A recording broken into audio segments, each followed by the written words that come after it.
हाँ प्यारे विद्यार्थियों, आज अपन चालू करेंगे फिजिकल केमिस्ट्री की यूनिट में से, फिजिकल केमिस्ट्री के पेपर में से यूनिट केमिकल काइनेटिक्स।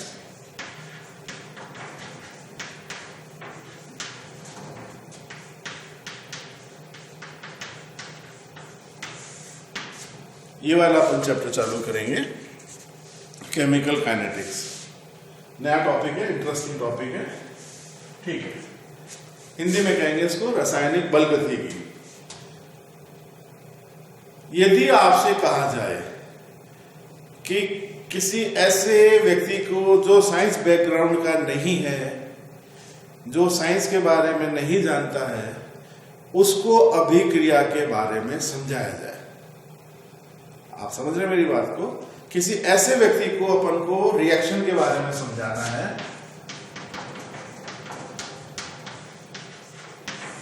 जो साइंस बैकग्राउंड का नहीं है, तो नेचुरली वो केमिस्ट्री नहीं जानता है। ठीक, ऐसे व्यक्ति को अपन को समझाना है। तो कैसे समझा पाएंगे? बहुत आसान है। हमको क्या है, रिएक्शन के बारे में समझाने से पहले कुछ बात जाननी पड़ेगी। क्या, या ये कह सकते हैं दूसरे शब्दों में, रिएक्शन के बारे में जानकारी हासिल करने के लिए हमारे मस्तिष्क में, हमारे दिमाग में कौन कौन से प्रश्न उठने चाहिए जिससे कि हम ये जान सकें कि रिएक्शन क्या चीज है। सबसे पहला प्रश्न हमारे मस्तिष्क में उठना चाहिए कि जिसके बारे में हम अध्ययन करने जा रहे हैं, जिस रिएक्शन के बारे में, जिस अभिक्रिया के बारे में हम अध्ययन करने जा रहे हैं, क्या वो अभिक्रिया संभव है?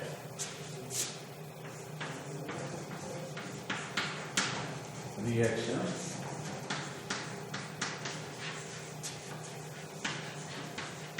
पॉसिबल और नॉट। ठीक है, सबसे पहला प्रश्न हमारे मस्तिष्क में उठना चाहिए, जिस अभिक्रिया के बारे में हम अध्ययन करने जा रहे हैं, क्या वो अभिक्रिया संभव है या नहीं है। हमने कहा साहब अभिक्रिया जिसके बारे में हम अध्ययन करने जा रहे हैं वो संभव है। यदि संभव ही नहीं होगा तो अध्ययन क्या करेंगे? ठीक है। दूसरा प्रश्न हमारे मस्तिष्क में उठना चाहिए कि जिस अभिक्रिया के बारे में हम अध्ययन करने जा रहे हैं उसकी लिमिट्स क्या होंगी, यानी कि उसकी सीमाएं क्या होंगी, किस हद तक चलेगी, कहां तक होगी, उसका एक्सटेंट क्या होगा, कब तक हम कह सकते हैं कि उस फलाने प्रोडक्ट बनने तक अभिक्रिया चलेगी। कैसे कह सकते हैं? जैसे कोई अभिक्रिया चल रही है, उसको हमको देसी भाषा में समझाना है कि साहब ये रिएक्शन तो जब तक चलेगी जब तक इसका रंग काला, नीला, पीला, हरा नहीं हो जाता, या एक काला पदार्थ नहीं बन जाता, कोई एक पर्टिकुलर प्रोडक्ट नहीं बन जाता जो हमारी आंखों से क्लियरली दिख सके। ये मोटे तौर पे समझा रहे हैं, डिटेल नहीं है ये। तो ये उसकी लिमिट्स हम पता करेंगे कि साहब उसकी लिमिट्स वो होगी फलाने लाल रंग तक, गुलाबी रंग तक, काले रंग तक, हरे रंग तक, जब तक ये रंग परिवर्तन नहीं हो जाता अभिक्रिया हम कहेंगे चलती रहेगी। तो उसकी लिमिट्स तय होगी। इसी प्रकार तीसरा प्रश्न हमारे मस्तिष्क में उठना चाहिए अभिक्रिया के बारे में जानकारी हासिल करने के लिए कि इस पूरी अभिक्रिया को होने में समय कितना लगेगा। यानी वो काला, नीला, पीला, हरा, गुलाबी जो भी एक प्रोडक्ट बनने वाला है, सफेद है, जो भी है एक प्रोडक्ट वो जो बनने वाला है, जो मोटे तौर पर हम समझा रहे हैं, उसको बनने में कितना समय लगेगा। आधा घंटा, 1 घंटा, 45 मिनट, 5 मिनट, 10 मिनट। तो उसका समय ज्ञात करना बहुत जरूरी है। तो यदि हम इन 3 प्रश्नों के उत्तर खोज लेते हैं मोटे तौर पे, तो हम ये कह सकते हैं कि हमने अभिक्रिया के बारे में मोटे तौर पे संपूर्ण जानकारी हासिल कर ली है। अब लिखने में, कहने में, सुनने में जितना सहज और सरल लगता है, उतना इनका उत्तर खोज पाना सरल और सहज नहीं है। पहला प्रश्न था हमारा कि क्या अभिक्रिया जिसके बारे में हम अध्ययन करने जा रहे हैं वो संभव है या नहीं है। हमने कहा साहब संभव है। कैसे क्या पाते हैं संभव है? यदि किसी अभिक्रिया में मुक्त ऊर्जा कम होती है तो हम ये मोटे तौर पे कह सकते हैं कि वो अभिक्रिया संभव है।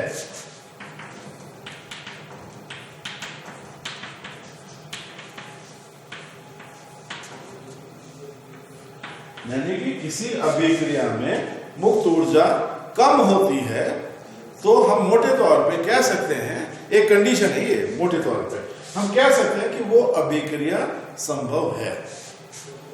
ठीक है। सेकंड प्रश्न है हमारा, उस अभिक्रिया की लिमिट्स क्या होंगी, किस सीमा तक होगी, कहां तक होगी, उसकी हद क्या होगी। तो इस प्रश्न का उत्तर हम खोज पाते हैं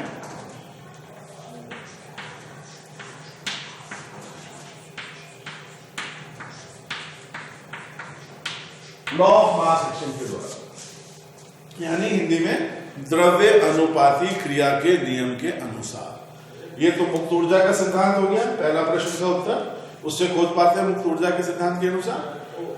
दूसरे प्रश्न का उत्तर जो लिमिट्स तय करता है अभिक्रिया की, सीमाएं तय करता है, उसका उत्तर हम खोज पाते हैं लॉ ऑफ मास एक्शन के द्वारा, द्रव्य अनुपाती क्रिया के नियम के अनुसार। ये दोनों चीजें आप लोग स्कूल लेवल में 8वीं 10वीं 12वीं पढ़ चुके हैं, बहुत कॉमन चीजें, बेसिक चीजें हैं।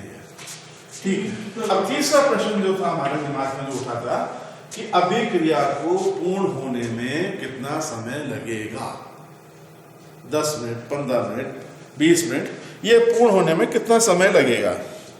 इस प्रश्न का उत्तर हम खोज पाते हैं केमिकल काइनेटिक्स द्वारा।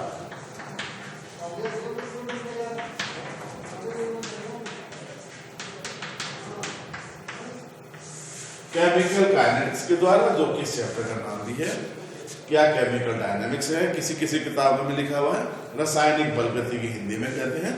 तो इसके द्वारा अभिक्रिया में लगने वाला जो समय है वो इससे कैलकुलेट होता है। यानी केमिकल काइनेटिक्स किससे डील करता है, ये चैप्टर किससे डील करता है, ये टॉपिक किससे डील करता है, अभिक्रिया में लगने वाले समय से। यानी टाइम जो रिएक्शन में इन्वॉल्व है वो केमिकल काइनेटिक्स के अंदर आता है। ठीक है। ये एक अपना मोटे तौर पे हो गया। अब एक छोटा सा उदाहरण मैं आप लोगों को देता हूं। अभी मैंने कहा आपको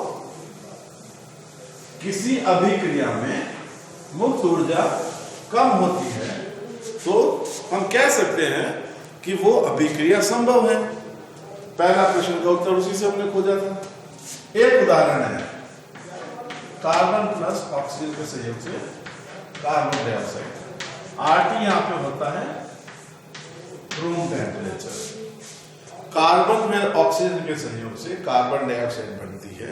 इस अभिक्रिया में फ्री एनर्जी कम होती है।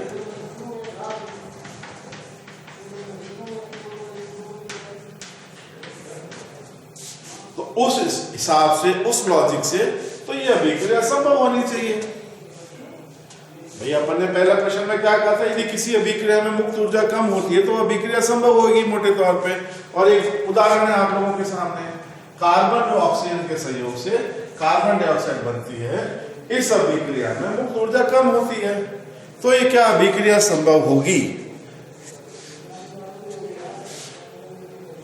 हम ये कह सकते हैं, हालांकि इस अभिक्रिया में मुक्त ऊर्जा कम हो रही है परंतु ये अभिक्रिया संभव नहीं है।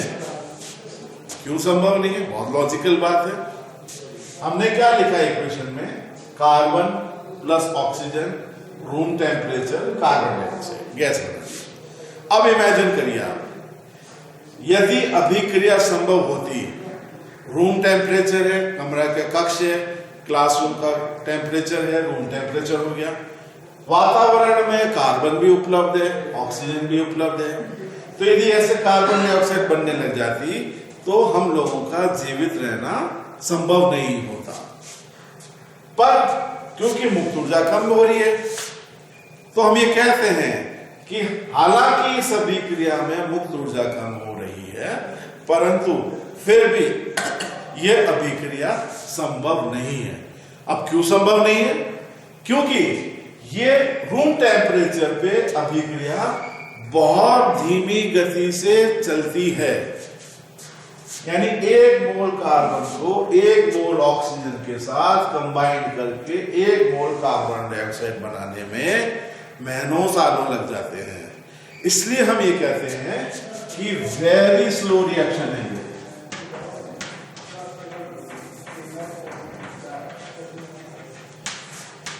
वेरी स्लो रिएक्शन है, बहुत धीमी गति की अभिक्रिया, तो इसकी स्पीड नेग्लिजिबल, नगण्य है।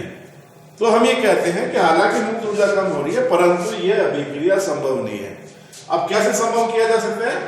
Carbon plus oxygen, high temperature,